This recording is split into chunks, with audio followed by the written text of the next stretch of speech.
Welcome to 3 Count Commentaries. This is your host, MagMongoSlade. Today, we're going to talk about Monday Night Raw from June 17th, 2024. Some really weird decisions that were made on this show, but that's all going to be erased as everybody's going to be talking about the Wyatt group, as they have dubbed the Wyatt Six. So we're going to start there and actually work our way backwards towards news and notes. There's no point in burying the lead. Raw ends with creepy video reminiscent of Bray Wyatt. Abby the Witch crawls from the door to the lantern. She points backwards. The camera follows her. And in the backstage production area, there's a bunch of people laying down on the ground. There's splashes of blood. And you see the Vulture is watching over the fallen bodies. You actually see the Rabbit as well.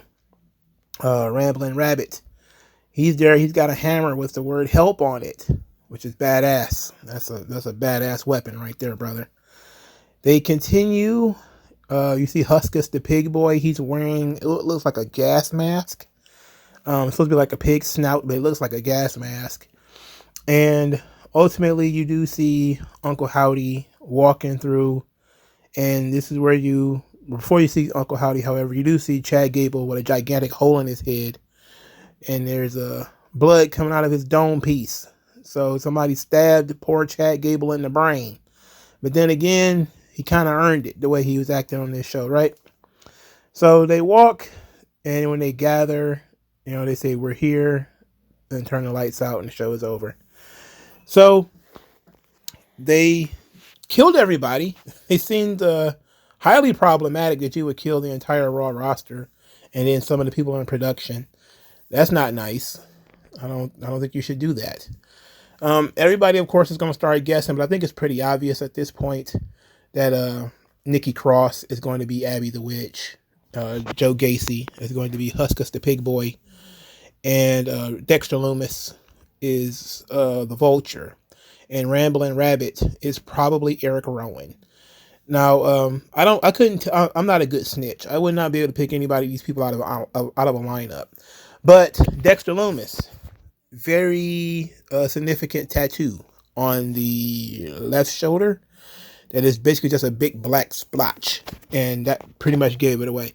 And from there, I was like, okay, the Ramblin' Rabbit's taller than everybody else, looks different. I can't think of them signing anybody who's big lately. And I know that they wanted to bring Eric Rowan back to be a part of this thing, so here it is. The only problem I had it's very cool production. It's the Firefly Funhouse gang in real life, which is the direction they were going before Bray passed away. I have not been following all of the QR code stuff because I'm just saying, look, just bring it. It's been going on for 42 months. Let's see what's going on here. And they did it, and it was cool. It was cool. It seems that I don't think Chad Gable is a good first feud. I don't think that's good. And that's really what was kind of sticking with, is I wanted to see who they were going to work with. Having the triple threat match be the main event, and having Braun Strowman come out there, I thought perhaps he would be the first opponent, or at least somebody that was involved with this story, because then you have justification for them coming out there, because Braun Strowman is going to be out there, and they can mix it up with him. But unless he was among all those people in that smoke, there's probably some folks out there that are going through this thing frame by frame. But for me, I looked at this and I said, okay, it was cool, but I didn't see the feud. What's the feud coming into this? Who is the target? Are they baby faces or are they heels? They seem to be completely and totally, well, we're just going to attack anybody and everybody. And, that's fine. But I like traditional baby faces and heels. I like traditional storytelling where, this kind of thing leads somewhere. One of the biggest problems with Bray Wyatt's later run was that he wasn't feuding with anybody. He had a very short feud with LA Knight. Well, I guess it was longer than it probably should have been, but it didn't seem to go anywhere. It didn't seem to have any legs to it. Hopefully that changes here and they're actually able to do something. But generally speaking, I liked it. I thought it was very cool. The crowd ate it up. They really enjoyed it. They were waiting on it. A lot of people were waiting on this. So, was it worth the wait? I think so. Where do we go from here? That's the next question. Bray Wyatt did not really interact with any other characters, which kind of created the Wyatt verse, where, unless you were in the Bray Wyatt sphere of influence, you were not really, or a target of the Fiend or something like that. You weren't really affected by what he was doing on the show. And that seems to be different here because they weren't interacting with any of these people. But there were clearly some Easter eggs that other people chose to follow, seeing like rabbits in the background or, different things in the QR codes. So for me, I thought it was interesting. I thought it was fun, actually, with all the bodies laying all over the place, some stacked on top of each other. The strategically placed characters I thought was all cool too. So I thought it was dope. I like the Vulture looking over all the bodies because that's what vultures do. They watch the carrion, and because they eat the dead. So that was very interesting to me. I thought that was pretty cool. Uncle Howdy, or whatever they're going to call him, is strolling among all the bodies and everything. Was pretty sweet too. The rambling rabbit thing really was eye-catching for me because it's a giant rabbit with a hammer. So that's damn cool. That's damn cool. That rules. So I got a kick out of this. I just want to see where it's going because I know the Triple H things and stuff takes too long to get started. So it took us forever to get here. Now let's see where it goes. All right, now let's back up a little bit. Start talking about Money in the Bank. So Money in the Bank. Let's talk about the qualifiers first. Jey Uso defeats Finn Balor and Rey Mysterio to qualify for Money in the Bank. So Jey Uso is in, Rey Mysterio and Finn Balor are not. Something tells me that Finn Balor probably should be in this match. So they're probably going to do some kind of second chance thing to get him in here. Dominic and Judgment Day tried to help. They got chased off by Braun Strowman, like I said earlier. Jey Uso ended up pinning Finn Balor. The match was okay. It didn't feel like we needed this. It didn't feel like it was going much of anywhere. I don't know. It was weird, but the match was fine. Jey Uso was winning is fine. I don't know if I want Jey Uso as a winner of the Money in the Bank, but it's fine. I'm not really offended. I just kind of feel like for storyline purposes, Finn Balor should be in this match, which tells me they're probably going to have some kind of second chance thing. On the women's side, Io Sky is in the Money in the Bank. She defeated Zelina Vega and Kiana James. Of course, you're not going to use anybody like Kiana James. She's in this match to take a pinfall. And I'm not saying Kiana should have won. I'm saying if she's not going to win, don't put her in it. Like, she's not even established. This is the first match she's had on TV, or maybe the second she's had on Raw. Triple H is doing this to all of the NXT talent. He's just beating them to death. And to the point where nobody even trusts them anymore. Like, why would you people go through all this whole thing with the draft and you bigging them up and talking, and all they do is lose? The only one that's not losing is Braun Breaker. For God's sake. Zelina Vega was distracted by Liv Morgan, who's walking around in Dominic Mysterio's vest. And this was the storyline for the Judgment Day all night. As Dominic Mysterio's vest came up missing, and of course Liv Morgan had it. And throughout the evening, she kept popping back up wearing his vest. Here, she just distracted Zelina Vega, ended up costing her the match. Later in the show, she distracted Dominic at ringside as Carlito defeated Dragon Lee, which almost made me throw my TV. And Dominic was like, I like the scene in the hallway. That was a very good one, where she said, if you want your jacket back, your vest back, you're going to have to take it off me. and he started like manipulating the zipper, and then Damian Priest called him. He was like, "Hey!" That was pretty good. I like this Dominic and Liv Morgan thing. It's good TV, you know. It's clearly Liv Morgan playing games with Dominic, so you know it's not 100% serious. It's chicanery all day, but it's the good kind of chicanery. It's fun, you know. And her flirting with Dominic and him being very, very uneasy about it, and everybody else is on edge because Liv Morgan's getting involved with their matches and, you know, all in their business. But I like it. I like this. The Liv Morgan Dominic Mysterio thing is very fun. And I don't know what, you know, Liv being a champion doing this is a little weird, but I mean, we're here now. Apparently she's going to be feuding with Zelina Vega going forward. Because Zelina Vega attacked her during the Dragon Lee Carlito match. So, okay.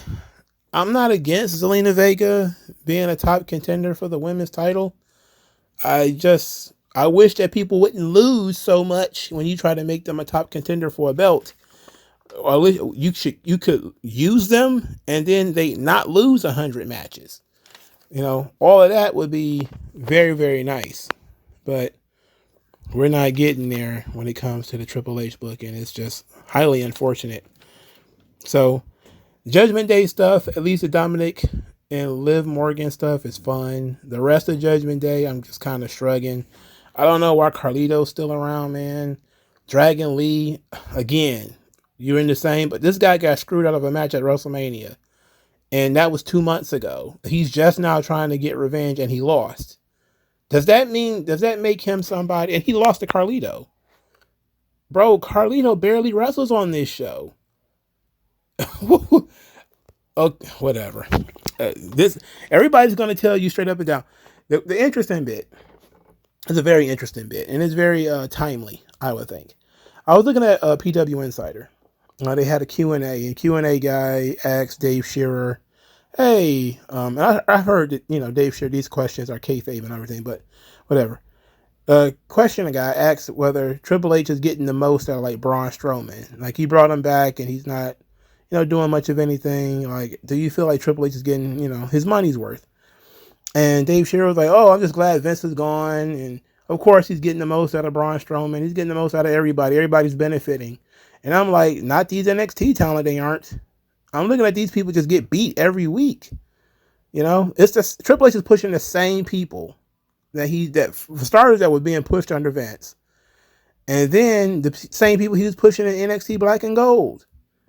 Braun Breaker's the only person that's getting a break. Everybody else is getting fucked over. He is the only one who is getting a break. Tiffany Stratton's not on TV. And then when she is on TV, she's trying to cuddle up with Nia Jax. Kiana James, she's been on Raw for 2 months. This is her first or second match. She's already still losing. She hasn't been involved in a storyline. You don't know what her voice sounds like. Dragon Lee has been in WWE since January, maybe February. And he's still a loser. He was a champion in NXT. He's a loser now. They were pushing him as the future of Lucha Libre not too long ago. Now he can't beat Carlito. Finn Balor is still working main events. Look, I don't got nothing against Finn Balor, but my God.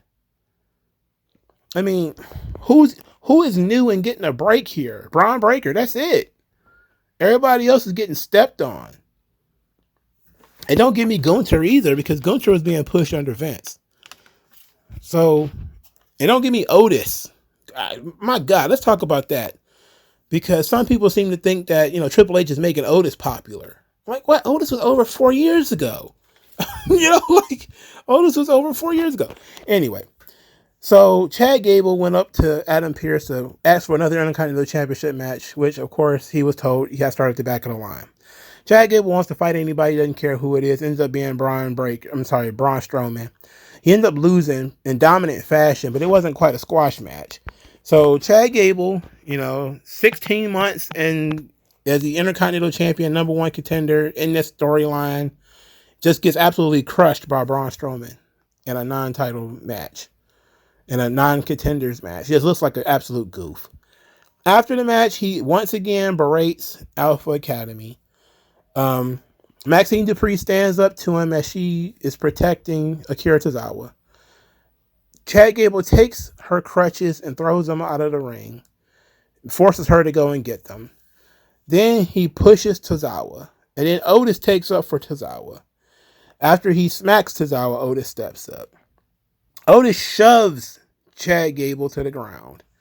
The crowd goes wild because Otis has finally done something against Chad Gable. Gable falls down. He's begging off a little bit. Otis rips his Alpha Academy shirt, and they all leave.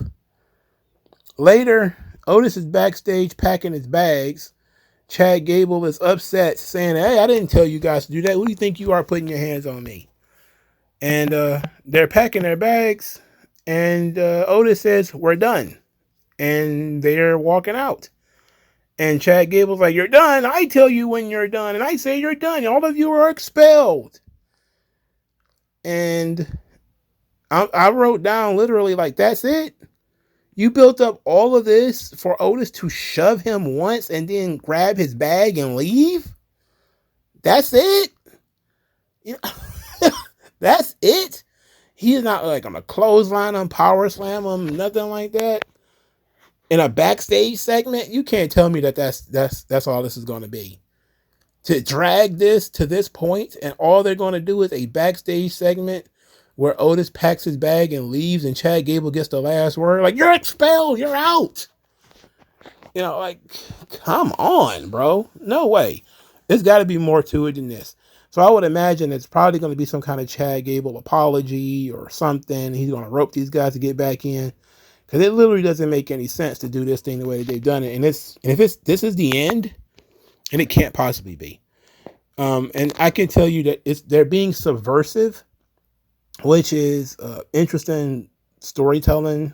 And when you're telling a story, typically people should want to be able to predict what's happening. Being subversive is to further the story in a way that people are not expecting. And to have Otis, instead of having a big brouhaha where he beats up Chad Gable, but instead of him just, acting like a embittered wife and packing his bags and storming out, like, waiting to exhale or something like that. So instead of getting the big masculine fight where Otis, takes apart Chad Gable because he's a big, strong guy, instead he huffs and puffs and leaves. That's subversive. And Otis leaves either way, but you are denied what's the word I'm looking for? You're denied the satisfaction of seeing Otis kick Chad Gable's ass, which is what everybody wants. So that tells me either A, they're being subversive, and this really is the end, in which case they're stupid, or B, they're dragging this thing out again, which is also stupid. So I don't know, but apparently Gable has kicked these people out. And here's what we are with it. I mean, this is so disappointing. This has been going on for so long. It's been going on for way too long. Next, Sami Zayn is out there. He of course was hoping that Alpha Academy would leave. So this was before they left. Then Braun Breaker interrupted them on the Intercontinental Championship match. Sheamus interjected. So he's been chasing that title for 5 years. Sheamus and Braun Breaker get in each other's faces. They decide to have a match later because Sami Zayn instigated the match. Sheamus and Braun Breaker have a pretty good match that featured Braun Breaker having a botch.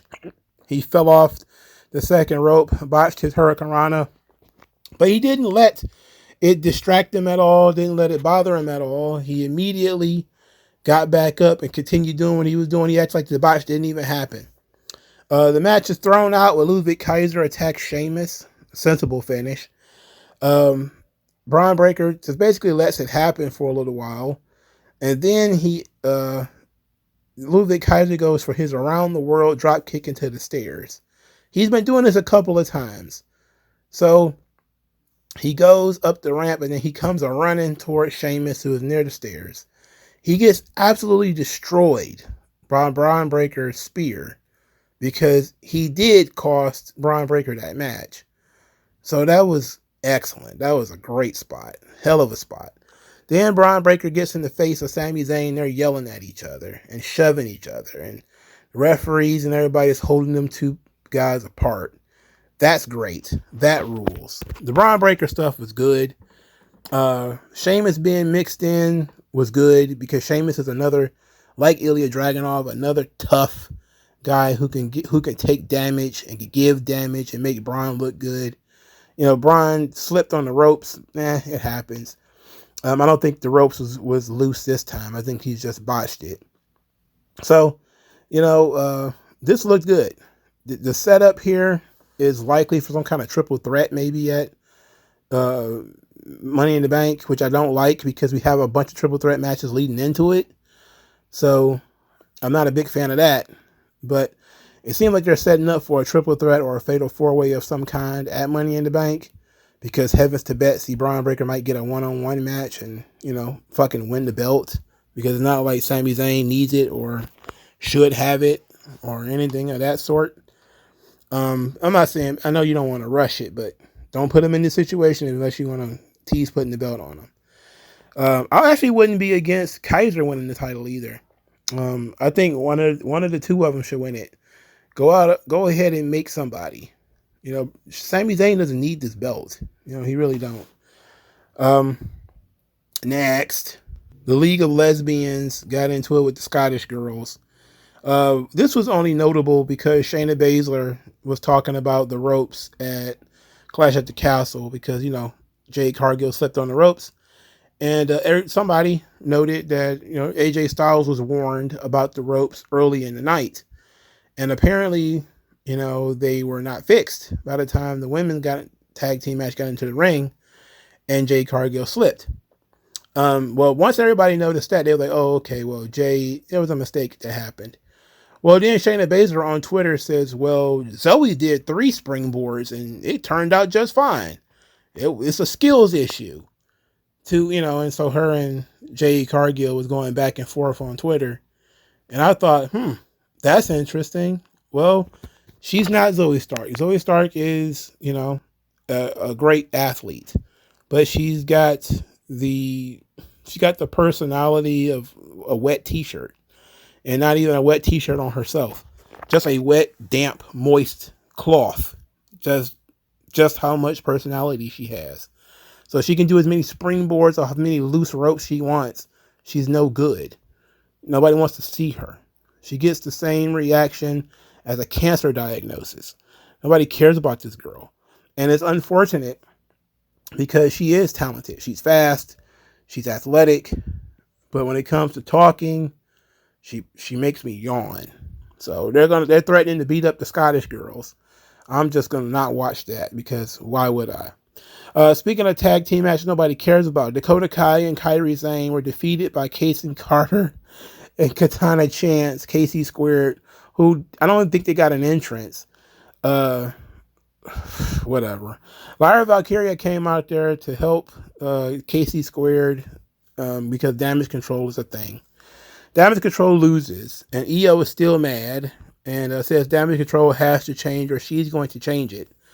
I hope she changes it because Kairi is very quiet and Dakota Kai is making excuses. I've never been a fan of damage control. So for me, I'm thinking just nuke this thing from orbit and call it a day. Karrion Kross cut a great promo. His promos are really good. And he actually has good facial expressions too. It reminds me a lot of a early 90s heel. He started talking about getting beat up by New Day last week and how he had a plan to do something really crazy, but Scarlett didn't want him to go to jail. So he made an alternative plan that he's going to challenge one of the members of the New Day for a match one-on-one next week. New Day then cut a promo, said that Karrion Kross ain't done shit since he been in WWE. He only been NXT champion. He ain't never done nothing else. And Kofi accepted the challenge because he was called out specifically. So Kofi Kingston versus Karrion Kross next week. I don't know what's missing when it comes to Karrion Kross. It's very, very hard. And I think it's got to be I don't know what it is, but he can cut a promo. He's got a great look. He's got a decent gimmick. He's got a hot girl.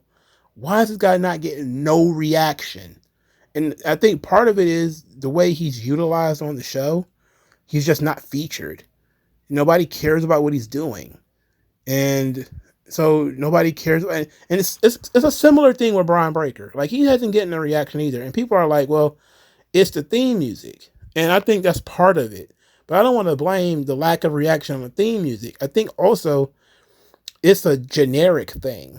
Like big generic bruiser number 4 and big generic bruiser number 8. And there's not a lot of definition to those characters. And there needs to be more, you know? So I don't know what's going on with Karrion Kross, man, but this guy should be higher up on the card. They should be working so much harder with him. You know, I don't know. I called it when he was in NXT that he could be something, that he could be champion, but it's not working.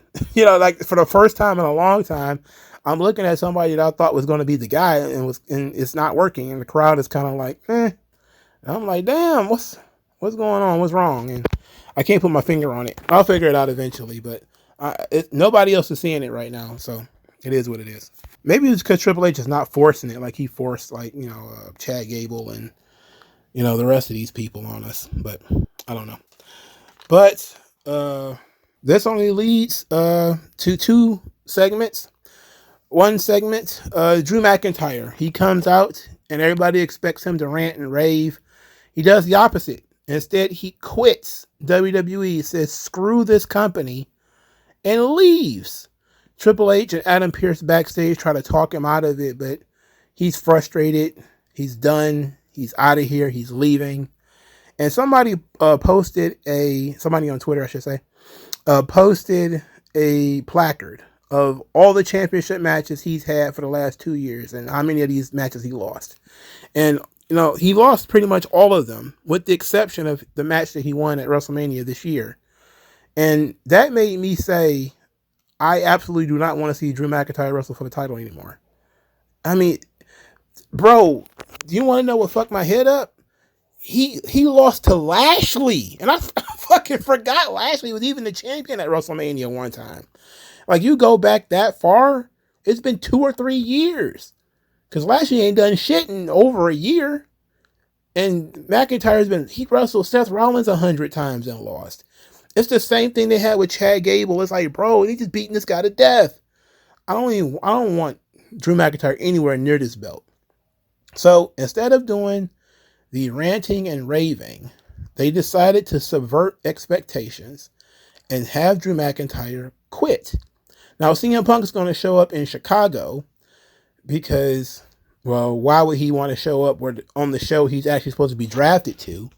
Instead, he's going to show up, you know, wherever he wants, which is Chicago. And he's going to give us a medical update, which likely means that he's going to be medically cleared. So this I quit the company thing is not going to last very long, but we'll see how, you know, it should get us through Money in the Bank at the very least. A lot of people have saying this would have hit a little bit harder if his contract would have expired and The Rock didn't want to go out there and tell everybody that he re-signed and, you know, they signed and, you know, all this kind of stuff. And I agree.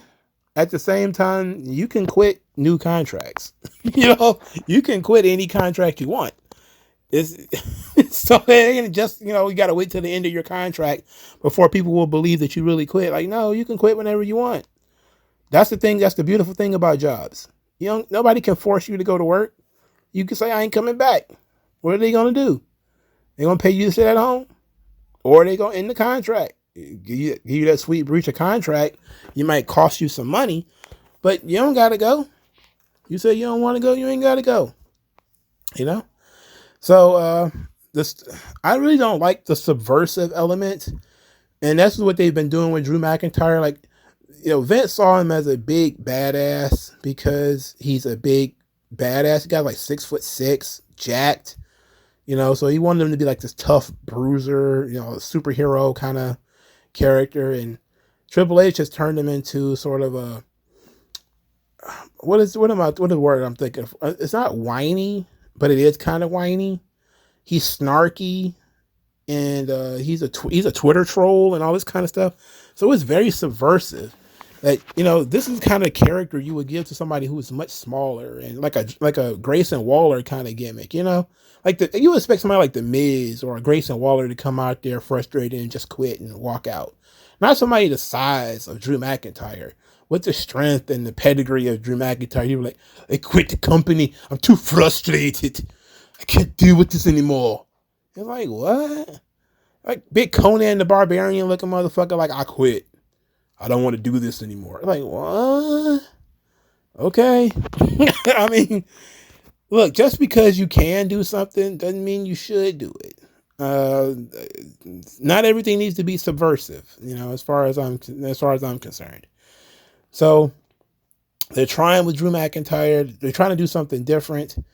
So I'm at least interested on that front, but him just being big and jacked and just basically, curling up in a ball and, quitting is kind of weird.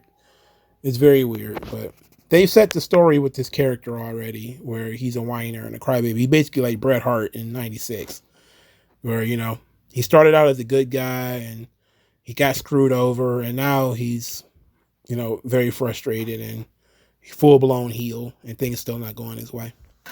All right, let's close out the show with Seth Rollins made his big return. He got into it with Damian Priest. Seth Rollins said he got into this business to be the GOAT, and he has to win his title back. Damian Priest said he wanted to cash in his money in the bank on Seth Rollins. He wanted to be the man to beat the man. They went through their similarities, which I hate to hear. I hate when the guys say, you and me are a lot alike. That's the worst promo you could do. That's so Saturday morning cartoon. I hate that so much. Damian Priest is the one who made the challenge to Seth Rollins for the match at Money in the Bank. So in 2 or 3 weeks, actually. So Seth Rollins agreed. And so the match is set. I am surprised that Seth Rollins is ready to wrestle this quickly. But I'm okay with it. Is it possible now that Seth Rollins just wins the title back